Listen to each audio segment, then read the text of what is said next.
Hello students, 10वीं कक्षा के गृह विज्ञान विषय हम पढ़ रहे हैं। पिछले वीडियो में हमने वृद्धि और विकास के सिद्धांत के बारे में हम पढ़े। आज हम वृद्धि और विकास यानी कि बच्चों में जो शारीरिक विकास होता है किस प्रकार से होता है उनके बारे में हम पढ़ेंगे। तो बच्चों में जो शारीरिक विकास होता है, जो वृद्धि और विकास क्या है कि जब शिशु विकास का जो प्रारंभिक अवस्था होता है 0 से 2 वर्ष तक, बहुत ही तेज गति से होता है और फिर उसके बाद उसकी विकास की गति कम होने लगती है। तो देखते हैं कि बच्चों में जो शारीरिक विकास होता है वो किस प्रकार से होता है। तो जब बच्चा जन्म लेता है तो उसकी लंबाई 20 इंच होती है और लड़कों की लंबाई जो है लड़कियों की लंबाई की अपेक्षा आधा इंच बड़ा होता है। यानी कि लड़की की लंबाई 20 इंच तो लड़की की लंबाई 20.5 इंच होती है। और इनकी लंबाई में जो प्रारंभ के 2 वर्ष होते हैं उसमें तेज गति से वृद्धि होती है और बाद में धीरे धीरे वृद्धि धीमी पड़ जाती है।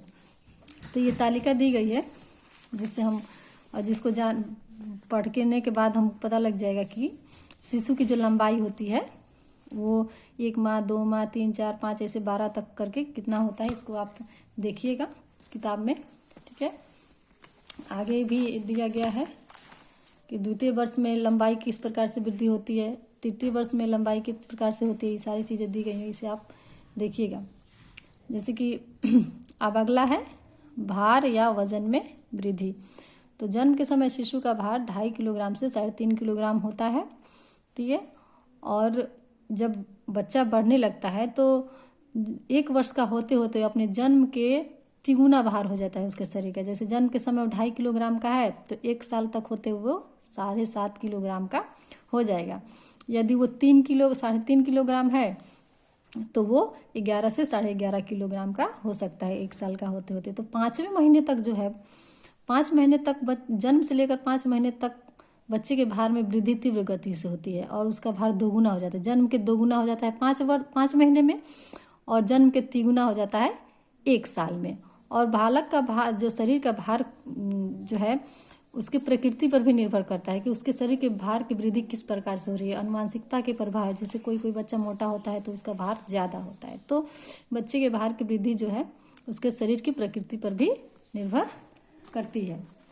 इसके बाद इसमें भी तालिका देगी मतलब शिशु का भार जो है प्रत्येक महीने में कितना होता है, ये तालिका दी गई है, आप लोग अपने किताब में देख सकते हैं। किताब अवश्य रखें सामने और किताब जरूर खरीद लें। आगे है शारीरिक अनुपात में किस प्रकार से विकास होता है। तो जब बच्चा जन्म लेता है तो उसके सिर की लंबाई जो है उसके समस्त शरीर का 25% होता है। उसका बाकी शरीर 75% होता है और उसका सिर 25%। जबकि एक बड़ा आदमी होता है जिसकी आयु 20 25 35 45 वर्ष है तो उसके शरीर का लंबाई जो होता है उसके शरीर का जो 10% भाग होता है। यानी कि 10% भाग सिर में होता है, बाकी 90% भाग बाकी शरीर के हिस्से होते हैं। लेकिन एक जो छोटा बच्चा होता है उसके जो सिर होता है उसके शरीर का 25% भाग होता है, यानी कि उसका सिर बड़ा होता है। 2 वर्ष के बालक के सिर का विकास काफ़ी तीव्र गति से होता है, लेकिन सिर के विकास की गति जब बालक पूरा 2 वर्ष का हो जाता है तब मंद पड़ जाती है, यानी कि धीमी हो जाती है। और बालक जब 5 वर्ष का होता है तो उसके सिर का 90% तक विकास हो जाता है। 5 वर्ष तक क्या है, इम्पॉर्टेंट है ये, 5 वर्ष तक बालक का सिर का विकास 90% तक हो जाता है। तो यहाँ कुछ दिया गया है कि प्रथम वर्ष में भार का क्या स्तर होगा, द्वितीय वर्ष में भार का क्या स्तर होगा, इसको आप देखिएगा किताब में। आगे है चेहरे का अनुपातिक विकास किस प्रकार से होता है। तो जिस समय बालक जन्म लेता है उस समय उसका सिर जो है चेहरा जो है सिर की अपेक्षा छोटा होता है, यानी कि सिर बड़ा होता है और चेहरा छोटा होता है, क्योंकि उस समय उसके मुंह में दांत नहीं होते हैं। जब बालक के अस्थायी दांत आ जाते हैं तो उसका मुंह चेहरा का निचला भाग और ऊपरी से छोटा हो जाता है।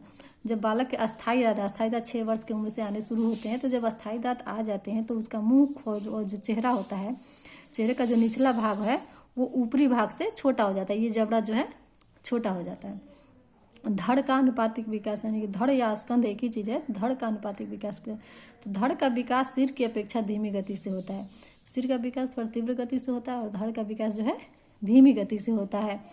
नवजात शिशु की छाती कुछ गोलाकार होती है, गर्दन छोटी होती है और कंधे उठे हुए होते हैं। और शुरू में जो बालक के नितंब होते हैं, जो कूल्हा होता है, पेल्विस और कुक्षी पेल्विस, ये वयस्कों यानी बड़ों की अपेक्षा छोटे होते हैं, लेकिन आयु वृद्धि के साथ साथ ये चौड़े होते चले जाते हैं। जैसे जैसे उनकी आयु बढ़ती है चौड़े होते चले जाते हैं। नवजात शिशु के अन्य भागों की अपेक्षा हाथ पैर बहुत छोटे होते हैं। उसके शरीर का अन्य भाग बड़ा होता है, लेकिन हाथ पैर क्या होता है उसके मुकाबले छोटे होते हैं और उनकी रचना में भी अंतर होता है। और उनकी उंगलियां बहुत क्या है, मुलायम होती है। आगे है मांसपेशियों का विकास। क्या पढ़ेंगे, मांसपेशियों का विकास। तो इसके अंतर्गत क्या होता है कि नवजात शिशु की मांसपेशियों का विकास नहीं हो पाता है, इसलिए वो पराधीन तथा दुर्बल होता है, यानी कि कमजोर होता है और दूसरे के अधीन होता है, तथा उसकी क्रियाओं का भी कोई तालमेल नहीं होता, उसका कोई मकसद नहीं होता है। ठीक है, अब आगे हम पढ़ेंगे दांत। दांत के बारे में पढ़ेंगे। दांत दो प्रकार के होते हैं, एक अस्थाई दांत, अस्थाई दांत, और एक होता है अस्थाई दांत। कौन कौन से, एक होता है अस्थाई दांत और दूसरा होता है अस्थाई दांत। तो अस्थाई दांत क्या होते हैं, बालक दांत निकलने की प्रक्रिया निरंतर प्रक्रिया है, ये भी निरंतर चलती रहती है। कब, 25 वर्ष तक। तो गर्भकालीन अवस्था के तीसरे माह से दांत निकलने की प्रक्रिया प्रारंभ होती है और 25 वर्ष तक चलती रहती है। यानी कि बच्चा जब गर्भ में होता है तभी दांत निकलने की प्रक्रिया शुरू हो जाती है, वहीं से उसका नींव पड़ जाता है दांत निकलने का। तो ये कितने प्रकार के होते हैं, एक अस्थाई होता है, एक अस्थाई होता है। तो जब 3 साल का एक जो बच्चा होता है, 2 साल तक के बच्चे, 2 से 3 साल तक के बच्चे के मुंह में 20 दांत आ जाते हैं। तो जिसमें से ये जो 4 होते हैं, जो 4 दांत होते हैं, इनको हम क्या कहते हैं, काटने वाले दांत, जिनको हम कृंतक भी कहते हैं। क्या कहते हैं, कृंतक। काटने वाले दांत क्या कहते हैं, कृंतक। ये 4 नीचे होते हैं, 4 ऊपर होते हैं, दोनों मिलाकर 8 हो गए। और जो ये होता है, ये और ये और ये दोनों क्या है, चीरने फाड़ने वाले दांत, जिसको हम रदनक भी कहते हैं। और ये जो पीछे वाला हो गया, एक ये हो गया और एक ये हो गया, एक ये हो गया और एक ये हो गया। 4 क्या होते हैं, चबाने वाले दांत, यानी कि ये इसको अग्रचवर्णक कहते हैं, जिसको हम अग्रचवर्णक या प्रीमोलर भी कहते हैं। प्रीमोलर कहते हैं या फिर अग्रचवर्णक कहते हैं। और जो पिछला दांत होता है 4 गो छोटे बच्चों में, ये क्या होता है, मोलर, यानी कि चवर्णक। ठीक है, यानी कि चबाने वाले द्वितीय दांत। ठीक है, तो अस्थाई दांत क्या होता है, अस्थाई दांत प्रथम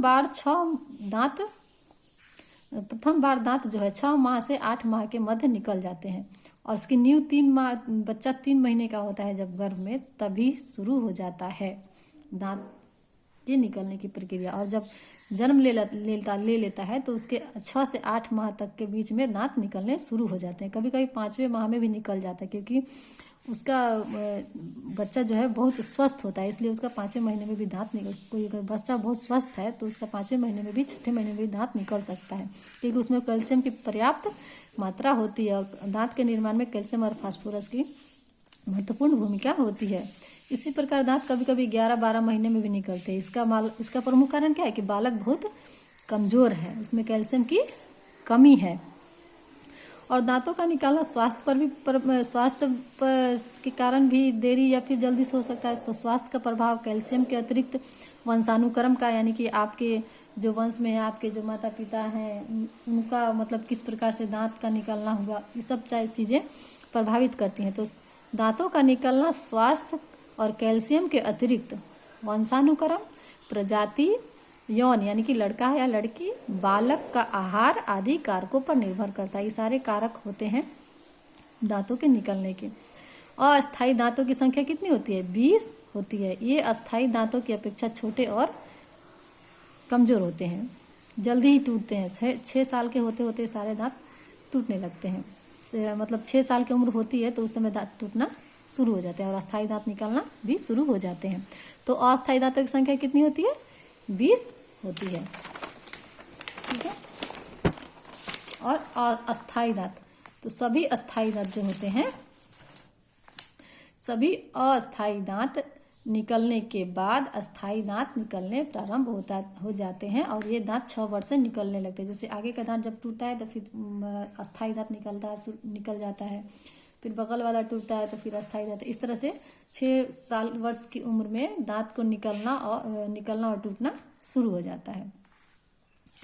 अब आगे है कि शारीरिक विकास को कितने भागों में विभाजित किया जाता है। शारीरिक विकास को कितने भागों में विभाजित किया जा सकता है? तो शारीरिक विकास को 2 भागों में विभाजित किया जा सकता है, बृहद पेशीय कौशल और लघु पेशीय कौशल। लघु पेशीय कौशल, तो बृहद पेशीय कौशल के अंतर्गत, बृहद यानी कि बड़ा, लघु यानी कि छोटा। तो बृहद पेशीय कौशल के अंतर्गत क्या होता है? शरीर के विभिन्न अंगों पर नियंत्रण, यानी कि बालक जो है शरीर के विभिन्न अंगों पर नियंत्रण करना सीख लेते हैं। गिरने से अपने को बचाने को सीख लेता है कि इस तरह से हम बचेंगे तो गिर नहीं पाएंगे, है ना।